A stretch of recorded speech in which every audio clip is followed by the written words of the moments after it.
I'd like to introduce the filmmaker, producer, and director, Ciara Lacy. Let's take a look here.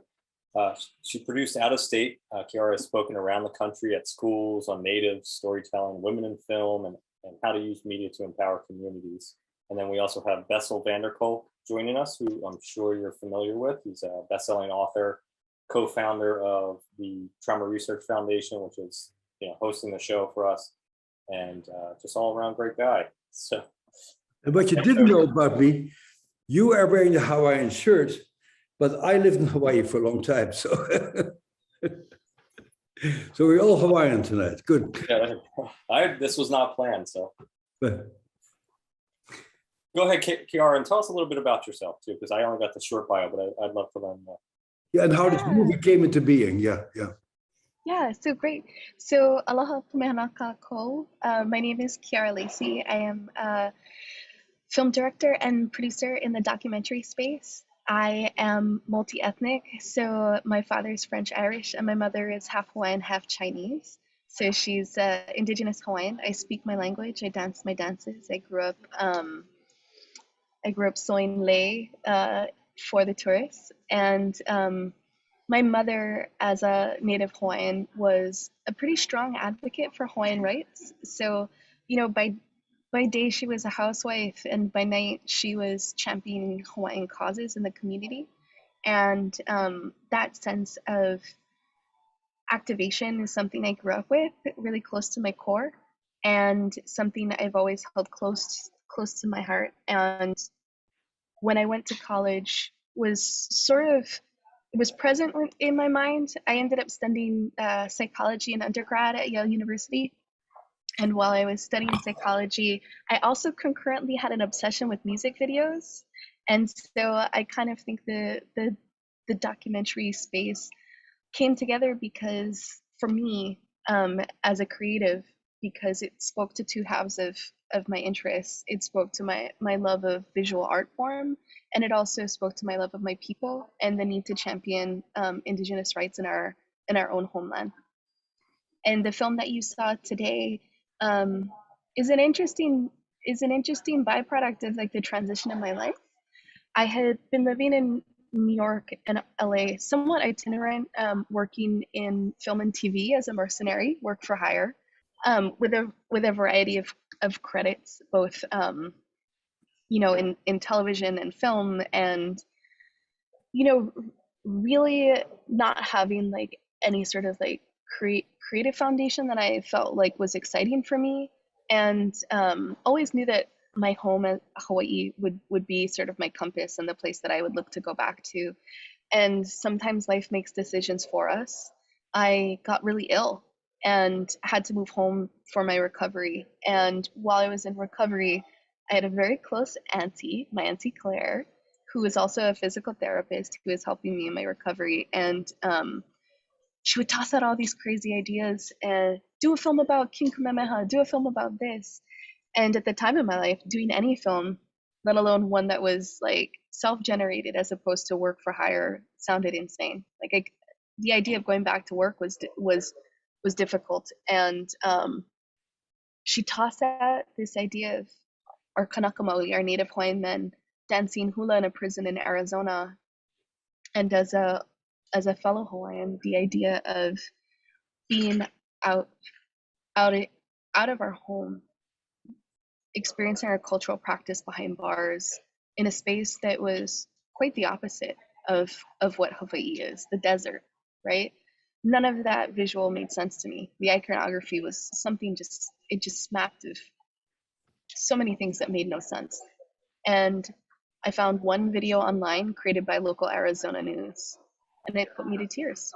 And I kind of had this thought that, at that point in my life, in my own recovery, and seeing these humans endeavoring to find connection to culture and their own repair without anyone looking, kind of had the crazy thought that maybe we could heal each other. And to date, that was literally 10 years ago when I began that journey. And the film took me about 5 years to bring to its first festival when it debuted in 2017. So that's that's what got the movie started. That was the genesis of getting it going. But that's just the beginning, because then you got into all these people's lives and you have them talk to you. And I mean, that's a whole other process of gaining people's trust and getting the right angle, having people open up. It's an amazing enterprise. It must have been extremely meaningful to you to get involved and burdensome in a way, because you see a lot of real pain that's not easy to resolve. Yes, and I think, I think there is mutual gratitude, to create that space for conversation when your own community makes the decision to export you thousands of miles away from your home. Yeah. A 6 hour plane ride and an hour to an hour and a half drive to the middle of nowhere.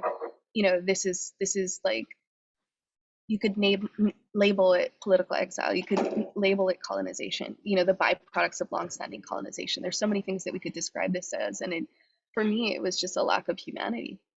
We put economics above the price of human life and what we truly believe in. Yeah. And this process definitely challenged how I see things. But Which is because I see the Hawaiian political system has a very benign system compared to many other states, actually.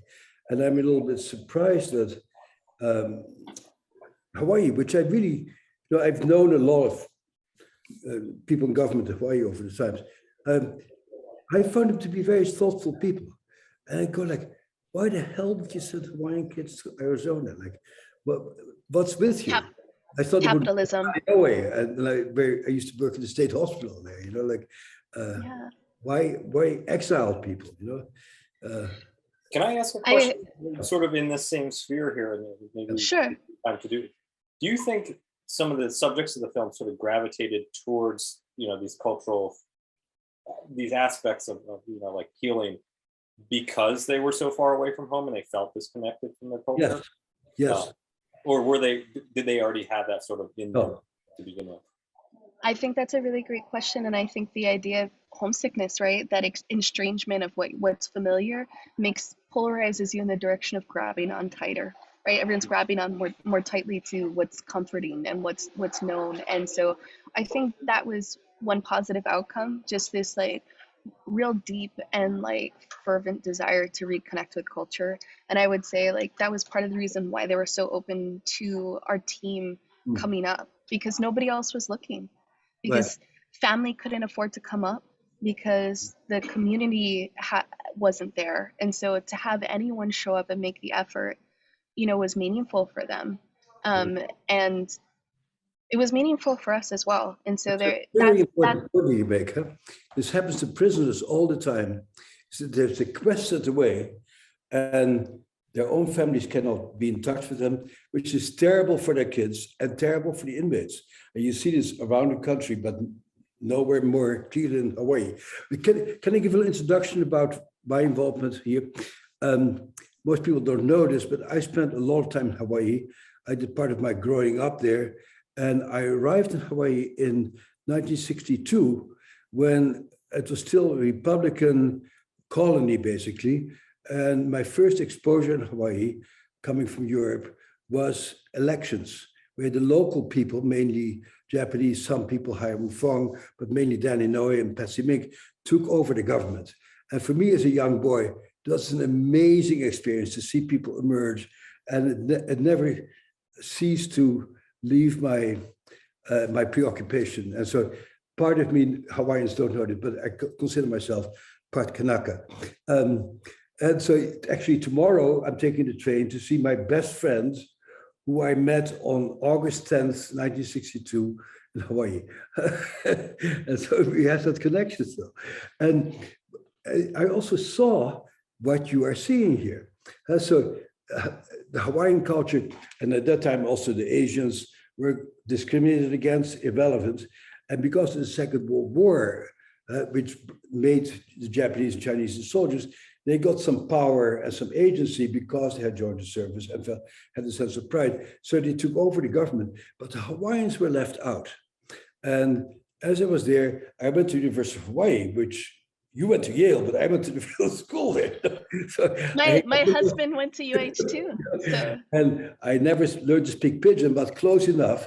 And so I would have friends who had a pig farm in Hawaii Kai, and then before too long, it became a housing project. So I saw the Hawaiians slowly pushed out to Waimanalo and up north in Haleiwa. I said more and more the periphery and more to the big islands. And then I had a neighbor, and her name was Mary Pukui. And Mary Pukui is the very core of what you did, because Mary Pukui, in the middle of this complete disappearance of the Hawaiian culture, basically recreated the Hawaiian culture. It was sort of forgotten. And she wrote a dictionary, and she retrieved all the Hawaiian tales, and she recreated Hawaiian culture, which I think is a spectacular event, because all that had sort of disappeared. To say that you grew up near Mary Kavena Pukui, who is like an icon, absolute icon. No. For those of you that don't know, this is the woman that's created all of the cultural source texts that every Hawaiian looks to today. Yeah. So like this is to know that you had that entry as a Hawaiian is incredible. Yeah, it's very incredible. And one of my teachers was Kekuni Blaisdell. So this resonates with a lot. Wow. And so you know what that means. And so I saw that, and then later on I saw similar issues that I saw in Hawaii, in Israel with the Bedouins, and in Native American culture. It's a huge issue. You could lose your culture. And so I was very intrigued with what happened in Hawaii, and I read a lot of books about it, talked to a lot of people. And, you know, Hawaii is paradise. Really, it really is. And one of the things that I also realized when I was did part of my growing up there, is that in other places like where I live, you can always blame feeling miserable on the climate and snow and rain. In Hawaii, you have nobody to blame it on, because everything outside of yourself is beautiful and you feel like terrible inside, and you cannot blame it on anybody. And I think that made my down periods in Hawaii actually worse than anywhere else, because you're surrounded by beauty, like this guy standing by the ocean, and you feel like shit.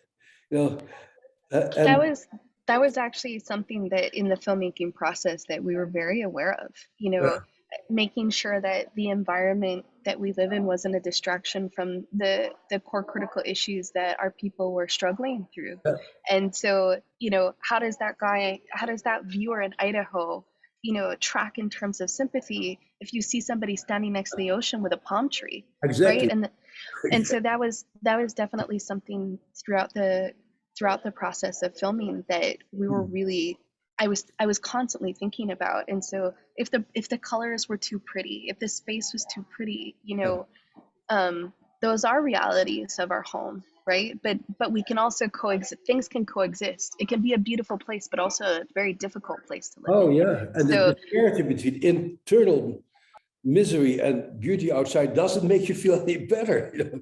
It's great when you're a tourist, but when you live there, it just only makes you feel worse, like what a worthless human being you are to not enjoy the beauty around you.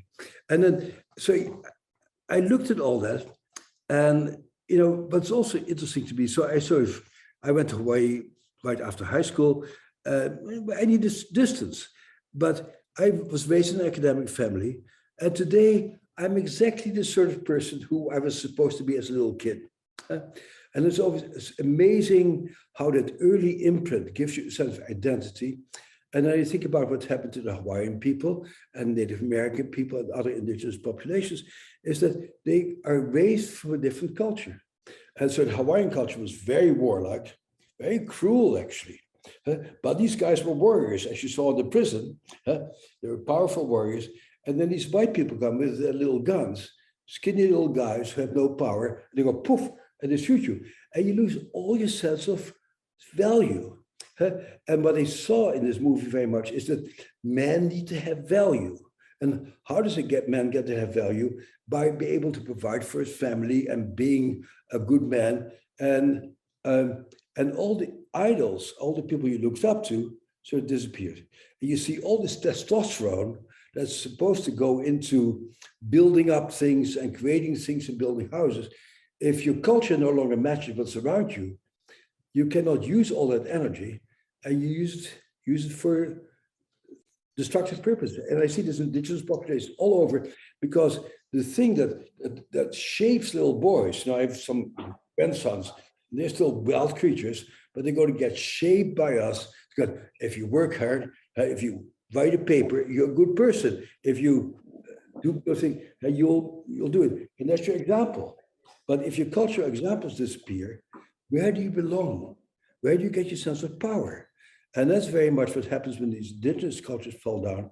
And oftentimes your elders, who you're supposed to admire, are drunks or they're drug addicts. And then who do you follow? And where do you get your sense of, I'm a worthwhile person? And where we get it oftentimes is in our indigenous rituals. Even as a Dutch kid, I get it still from my very deficient Dutch Protestant rituals, which are not nearly as Hawaiian ones, but that gives you a sense of identity of who you are. And when that gets destroyed, you are lost. A culture is terribly important. Huh? It's incredibly important. And I think to add on to what you're saying, there's also the mixed messaging, right? When the messaging about who people are as an indigenous community are being handed to them from the outside, as opposed to being defined by the inside, and that those messages are for the benefit of a hegemony or an outside population that has very different goals, right? And is trying to reinforce a system and a structure that that benefits them, then that's also part of it. This like diminishing of identity and personal power is also in play, because that is to the benefit of the settler. It's to the benefit of the colonizer, and that is the benefit of the Republican Party today, and the corporations. The same thing happens in cultures all the time. To what degree do the people have the agency, and to what degree do the powerful forces impose it on them, which has been part of human history forever? And we thought that America with democracy would really help with that, to make people equal and give people a voice. But this, of course, has never quite been realized, and we're still fighting about it all the time. Do we allow people to vote? Do we allow people to have a voice? Do we allow people to speak for themselves? And I was always, and continue to be, impressed in Hawaii, how the system is pretty responsive to that.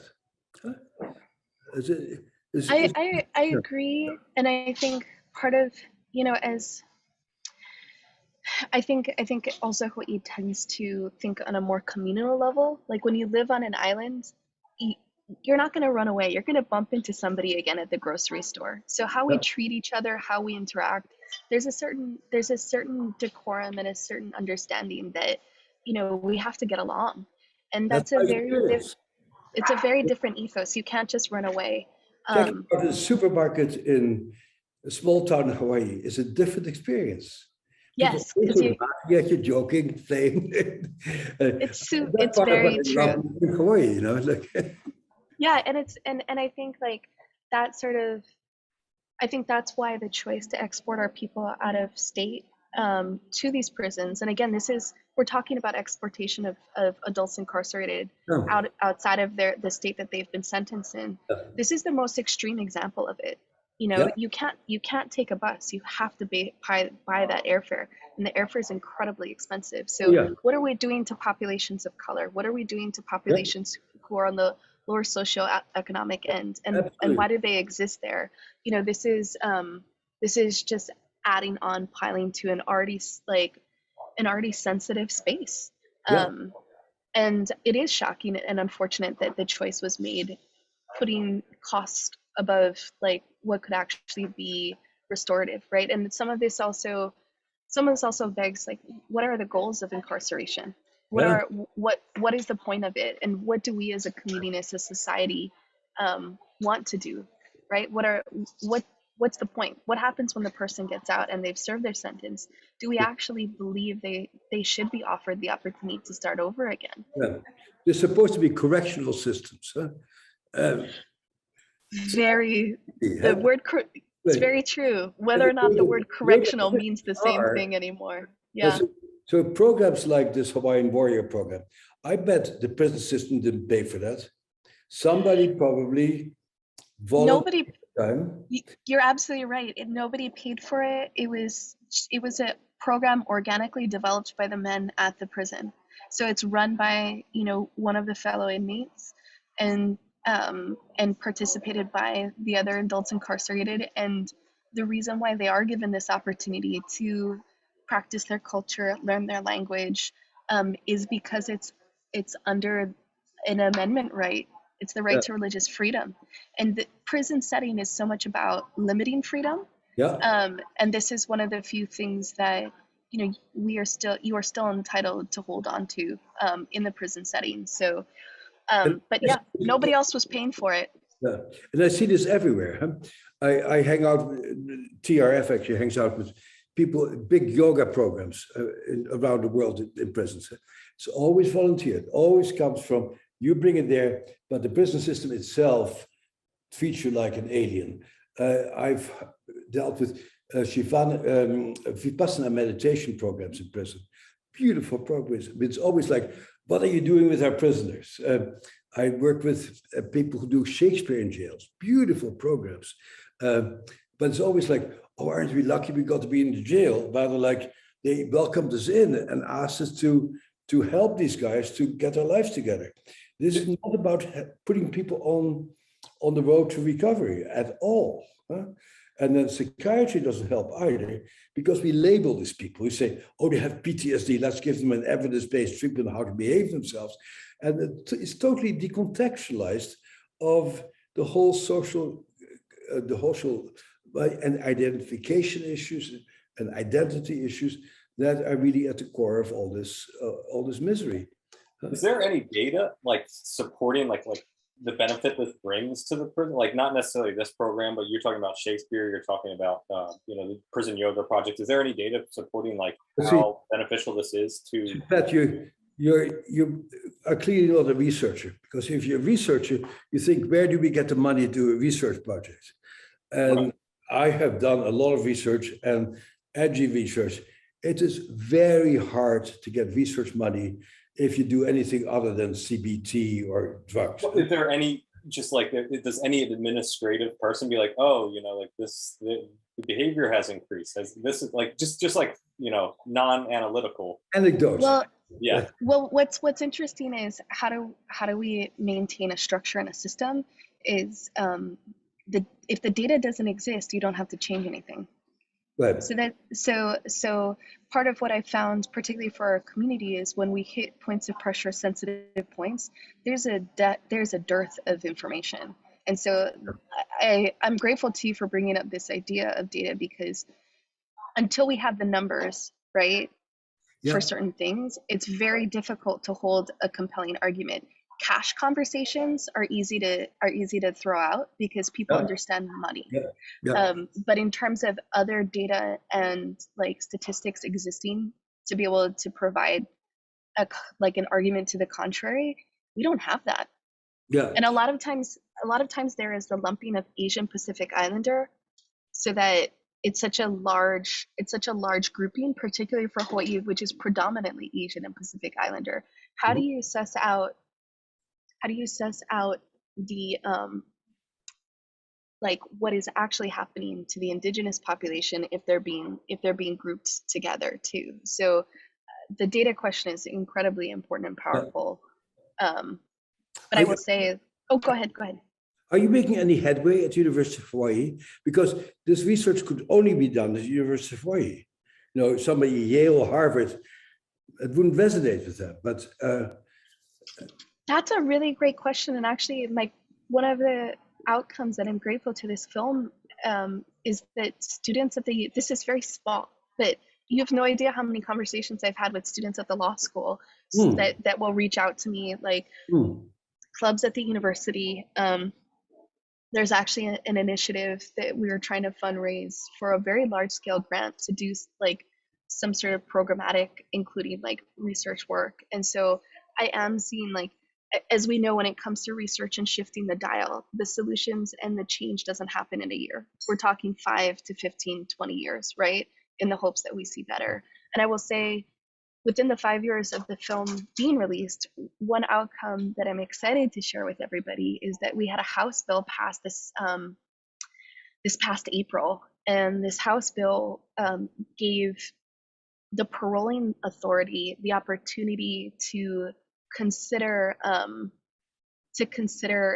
cultural and indigenous practice as something as an adult incarcerated working towards their rehabilitation. Because previously, all these men would, people would invest large amounts of time at like cultural and personal identification and like participating in these programs, but the parole board couldn't say, you know what, that is, we can include that as part of your rehabilitation or your work towards better. Whereas like if it was Alcoholics Anonymous, getting your GED, and Alcoholics Anonymous being something that's a more Christian-centered program as well, right? Those could be considered, but not the indigenous practice. So I think in terms of opening up the space and saying, at least like recognizing that cultural identification can be included towards the healing process and rehabilitation towards reintegration, at least that's the step on the policy political side that we're seeing. So, baby steps, obviously, but the idea of charging the university and like saying, okay, what can we do in terms of study and research? That's a really great point and something I think we could use more of. Are you talking to people who are Native Americans? For example, they're very active, fairly active, particularly in Canada, but in the US also, the Lakota, this Maria Braveheart and other Native Americans are really trying to focus on these issues. And I'm quite impressed with some of the programs I know about in Canada. Patricia Vickers comes to mind. And I think these are all similar problems in terms of funding and organization and helping people to embed it in the culture. Because what the whole trauma thing misses is that at the core of being a human being comes the issue of belonging. And so I see your Hawaiian looking face and I feel an immediate sense of belonging because I consider myself sort of part of your world in a way, in a very subliminal way. And the sense of belonging is so important. And you showed it in the movie and how these guys, like in Shawshank Redemption, in prison, they learn to belong, maybe for the first time in their lives. And then it's hard to leave the prison because the prison, these programs do something that psychologists always miss. They have people move together. And moving together gives you a feeling of pleasure and of belonging. And so all religions involve chanting together, moving together, and that gives you, I'm together with other human beings. And that's, of course, not a part at all about what social work and psychologists say. Behave yourself, set goals for yourself, all that cognitive stuff that doesn't get into the right side of the brain, that gives you a deep feeling of, I belong and I'm intertwined with other people. I think what you're bringing up is really interesting. I think, in terms of belonging in prison and also just adding on to this idea of code of conduct.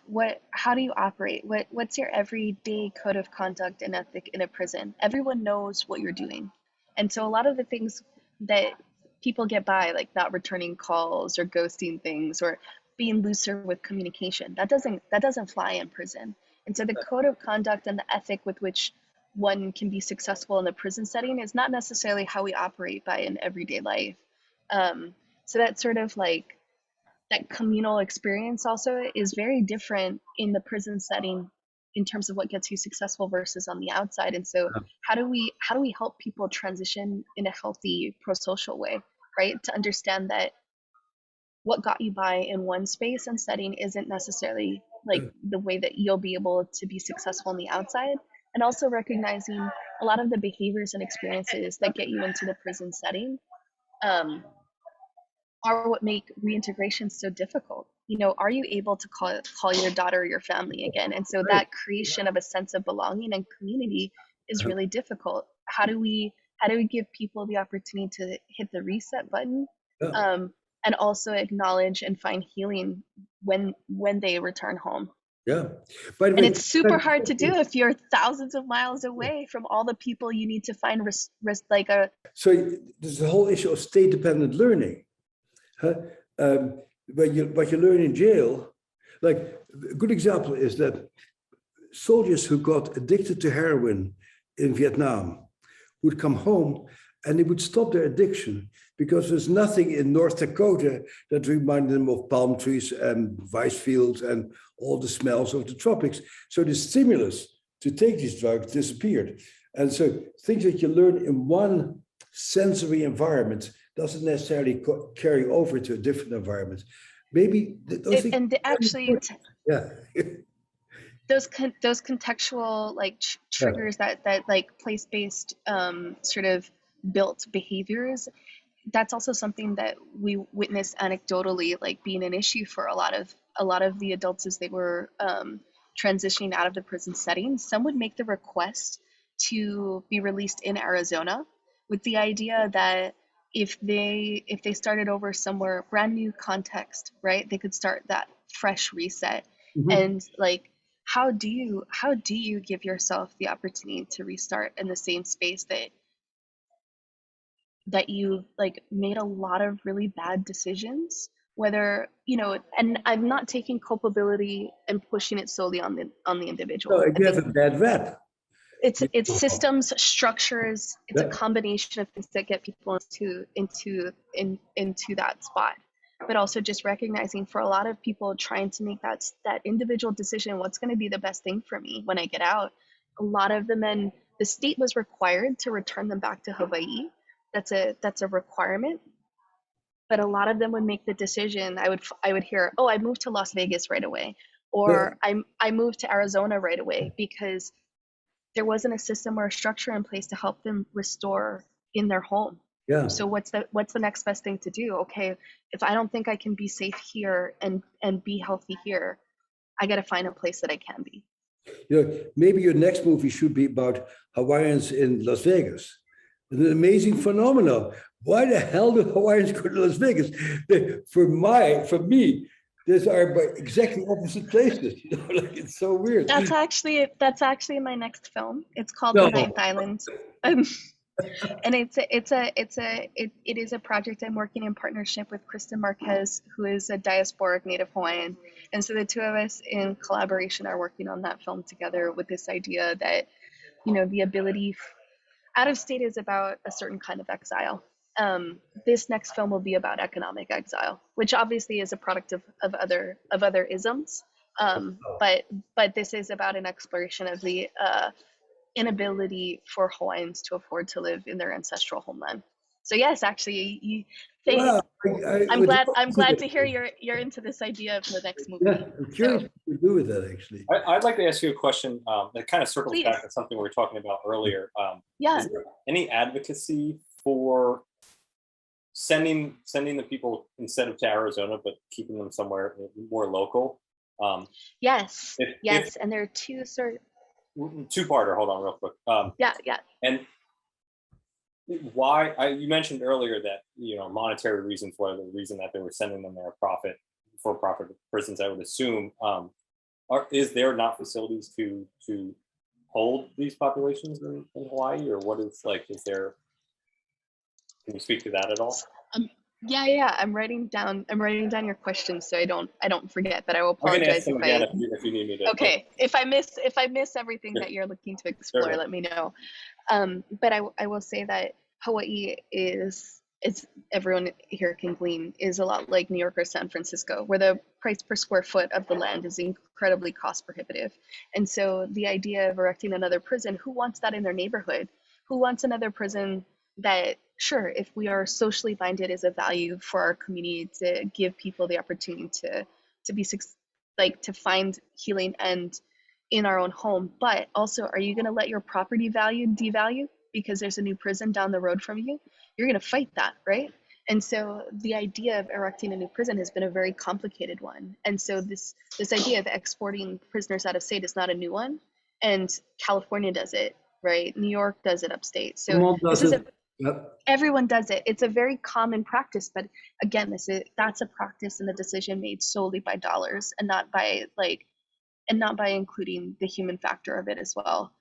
Facilities do exist in state, and the idea, but a lot of them unfortunately aren't in the same repair as this facility that you saw in Arizona. And so one thing to add to the complexity of this is that a lot of the individuals that we worked with said they prefer to be housed in Arizona despite the distance, because the quality of setting they were provided is better. The services they're provided is better. And so, you know, at first my response when I first heard that, I was like, I was heartbroken, because okay, well, if that's what you want, then let's get you that. And after a while I was like, that's not the solution. The solution is we as a community have to do better.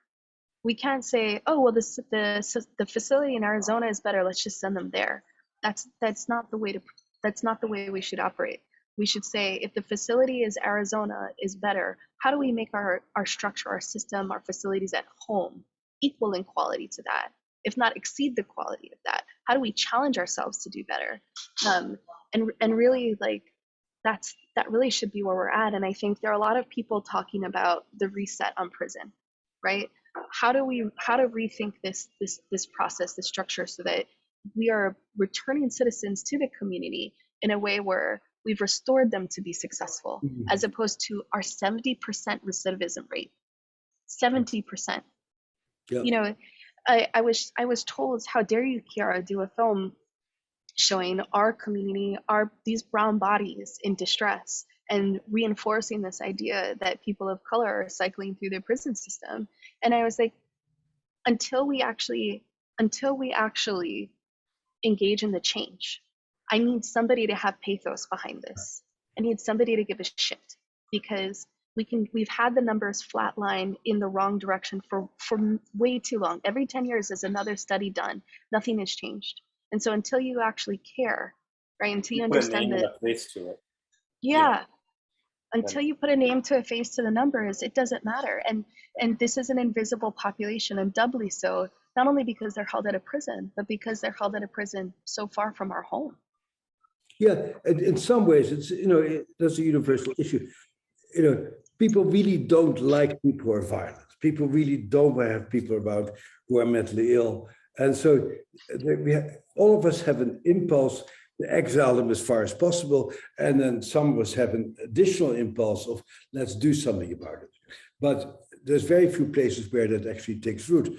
There's room in Hawaii. You know, you can, if you want a bleak environment like Arizona, you can put it on the slopes of the Haleakala, and you'll do fine. You know, real estate is not very expensive there. So but a lot of this is about building the community will and shifting our perspective on what we think prisons serve, right? What's the purpose of prison? And once we begin to understand what the goals of that are, and what the possibility is, that'll change. Then it's like the scarlet letter, right? Once you get that scarlet letter, how do you get that job afterwards? And like you said, you know, for the male, for like a Western perspective male identity, if I can't be a bread earner, then what do I do, right? And that can be incredibly damaging to the individual. I think that's pretty universal, actually. Absolutely. It's something about being a man, that being able to provide is very at the core of your identity. Yeah? And if you fail at that, you are a failure as a human being, as a man. And I would also challenge, like, you know, to today too, I agree, like that is such a core layer to male identity, but also expanding that, like, unfortunately the film doesn't cover like the female experience either, but even from my own personal experience, like if I'm not bringing in money, like I also feel like, what's my value, my worth? So like really when we talk about adults incarcerated, both, you know, whatever the gender orientation is, we need to, in today's modern context, provide them an opportunity to say, I can be independent. Good. I can be successful, right? And how we do that is critical. You know, people talk about respect. Huh? Yes. And poor and oppressed people talk a lot about respect, because that's the thing that's missing. Huh? They're being treated disrespectfully, but they also feel disrespectful to themselves. They don't measure up to the honor deals.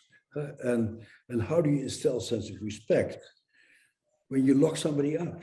How can you get a sense of, And so I think it's beautiful that dancing helps. St. Quentin has a beautiful hula program that I really resonate with. It's great. They do. They It's, do. so it's a good holding program, but at the end, for your identity as a valuable person, you need to do something that has an impact. We could have easily stopped the film in the prison setting and just made a film about the idea of cultural renaissance in an unlikely setting. And for me, the choice to expand beyond that was critical because if you don't see what that identification, what that renaissance does when we actually get out, we're not actually testing the system. We're not actually saying, okay, great. Can this actually inoculate you against the structure systems in place that are going to make your reintegration difficult? And I think the answer is, yeah, the answer is it's not simple. Yeah, it's supportive, but it's not wholly the whole solution, right? There are going to need to be many perfect solutions. So anyway, that's my answer to that. That's a great segue. I love the final shots of some people seeming to do okay, and people were able to talk about how hard it is. And this guy living on the beach, still exiled from his community. And that's how it is. That's reality. We need to face that. And it's very beautiful what you did. Yeah. Thank you. I think that's a good segue into the question everybody wants to know. What is going on with David and Hal now? Where are people today? So I will say that Kalani, our hula teacher, is still in Arizona. I will say that Hale actually lives down the road from me. He is doing incredibly well. He probably makes more money than me as a teamster for the movies. So he's he's got his CDL and he's driving big rigs now. And we were helping him take headshots so he could get extra roles on the TV shows. So he and Laura are doing really well. More grandkids. He's got a beautiful big truck. I'm nothing but proud of him. And I won't say it's been a simple road, but we've spent every Thanksgiving together since he's gotten out. And I'm really grateful to be able to say that, when we passed his House bill, he was there too. So that's a success. I think David, when we first got the film out into distribution, so people began watching it, one of the things he wanted to share was that the struggle is real. What you saw in terms of his life experience at the end of this film, which again, that's about 5 years ago, I would say is very similar. He's still struggling. For a very long time, it was the longest period that he had been out of prison. So just, still on the outside, but he isn't thriving yet. And I'm optimistic that 2022 will hold better for him. There's been conversation about a drug treatment program, and a few other things. So I wish I had better news, but this is also the truth of the reintegration process. Like we said, it's 70% recidivism rate. So if we're going to be honest about what we see, this is truthful. And hopefully our conversation helps people to realize that we should be intolerant of this, and people need more resources and support. Yeah. Great question. Thank you. One I want to come back to, I don't think you wholly answered before, was the advocacy. Is there advocacy for preventing people from being sent out of state? And where is that at, if so? So, I think this year's legislative session, there's a lot of conversation around reforming the prison system. There's definitely in state and what we're doing, there are push towards wholly cultural based facilities. So that's been in play, but not something that's actually come to life yet. So that's in conversation. I would say abolishing cash bail, which is a big part of this, is a big part of this legislation's conversation. And it's going to be a lot. I shouldn't say that. I'm optimistic we're going to inch closer this session. But I don't think we've landed on the solve just yet. It seems like a lot of people seem to think the work furlough program was really beneficial and helps integrating people back into the system, or back out of the system, sorry. How many places use that? How many states, I don't know the exact answer, but is it common, and has it been shown to help reintegration? That's a great That's a great question. I can't speak to another state. I can say that the program in state is something that people like, that is really competitive to get into, and needs more support and more resources to begin, because if you've been in prison for 10 years, what's in your bank account? So just even giving yourself like a little bit of fiscal pad Mhm. for reintegration, um, stuff like that is vital. And people do can have jobs in prison, but when you're getting paid 25 cents an hour, that's not going to cut it in when you get out. Yeah. I speaking from my own experience, I have a friend who owns a restaurant here in Pennsylvania, and they employ people through the furlough program, and it's, Mm. as far as Yeah, I know, it worked really well for everybody. and I've definitely seen like certain industries and spaces be really where people post incarceration will gravitate towards. But I think expanding outside of those pockets is necessary. Yeah. What other questions do we have, Pat? Let me see. There's about two more. Let me see which one I like here. When and if people leave the prison system, do they in general teach other people like what they learned? Like this, do they continue like David was doing with these like cultural programs? Does that seem to be That's a something that, that's a great question. And yes, it's been, from my anecdotal experience with just the men that you saw on screen, it was something that never left. Like even when, as David has lived houseless, he was still chanting in the bathrooms at the beach park. He was still teaching other people around him. Um, this was something that stayed with him and continues to stay with him, and I think is a real gift. I would say that some of the other men who might not have ended up in screen in a focal way, but I've stayed in contact with, yes, it has stayed very close to them. So I would say the power of that cultural identification has stayed, and David that's a came pretty, to this program in prison, right? Like he came, like that's where he yes. found it, and that's, it stuck with him and been healing for him. Yes, and what a powerful thing to say. Like you find this in the unlikely setting, and it is something that stays with you, and that's powerful. See, my question would be, does this program continue on the big islands? You see this in the military. The military is very good in taking a bunch of 80-year-olds who are not very functional, put them through basic training, teach them a lot of stuff. But when you leave the military, you lose everything. You lose your companionship, your rituals, etc. And that's another thing that we're involved in, will show up sometimes. But do these guys come back to another class of people back in Hilo, where they can also do their stuff, So I think one thing that you're presenting, and this is something that has actually struck me over the last year, this connection, right? Yeah. Creating a pipeline between this, what we call like a hula school or like a halau, between like the prison setting and into like everyday life. I actually think that's a really powerful community to create, and that's a really beautiful and brilliant idea, and something I think we need to foster more. I also find that, and this is something I think we can all understand, when you're starting with a minimum wage job and you have to work two, and you might not have a car, so you're catching the bus. What is the space for us to actually engage in extracurriculars? Right? Where do we have the opportunity, the time, and the consistency of schedule to blow off the steam, to do those things? So I think, like, number one, yes, I think that's brilliant. But number two, if you're working minimum wage and trying to just afford the minimum things, it also becomes incredibly difficult. So I love this idea, and I also want to challenge this idea of how do we give people this skills, the opportunity to work, so that they can have a life outside that allows them to engage in these practices and continue that community connection.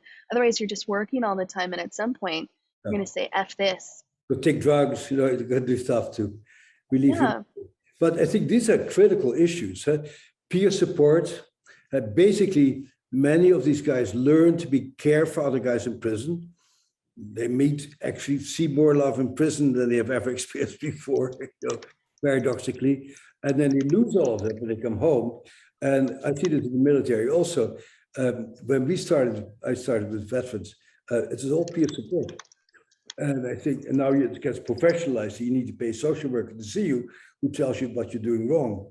But You know, I think people supporting each other when they come out of jail and counseling each other and really being there for each other is terribly important. And people who understand your experience. So it's, you know, oftentimes the people who are closest to you when you get out, your family members, your wife who's been waiting, they don't understand what your experience has been inside versus outside. And so I agree, this idea of having a peer setting to connect with is could be useful. And yet at the same time, depending on the sentencing, like felons can't hang out.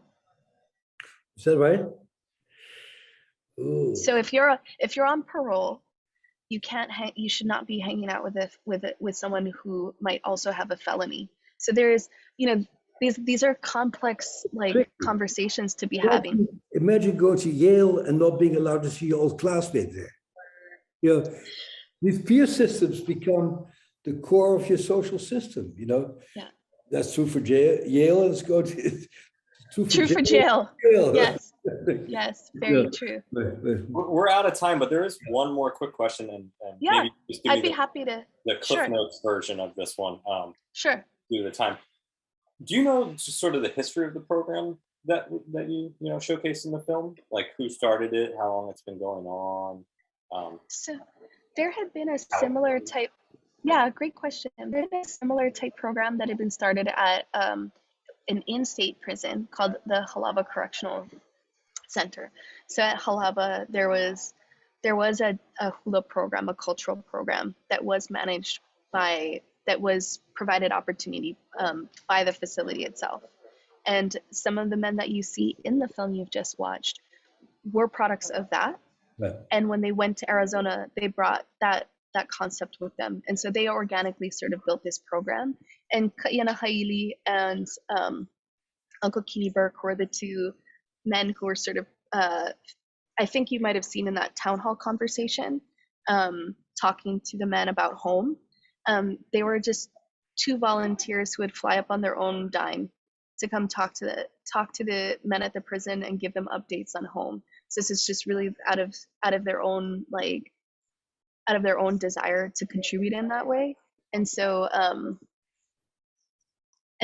that I think those two things in combination sort of allowed this program to continue.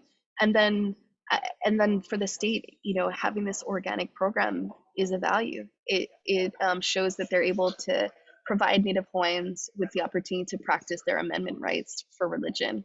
And so there's all these things at play that allow that program that allowed it to grow, but also stay consistent. And I will say that this was also, last thing, it was also a product of some lawsuits as well. So there had to be a little bit of petition because, again, prison is about restriction of right. There had to be some petitions and some legal work done for people to recognize that the practices you see are religious and spiritual practices that should be acknowledged and recognized on the same level of like Judeo-Christian practice, Odinism, and a variety of other religions that were accepted at the prison. And so there was a little bit of a fight, and you shouldn't apologize for that. If you want to make changes, like Harvard Law School has a small program for social justice, where the students put their energy into helping domestic violence people, getting the law involved.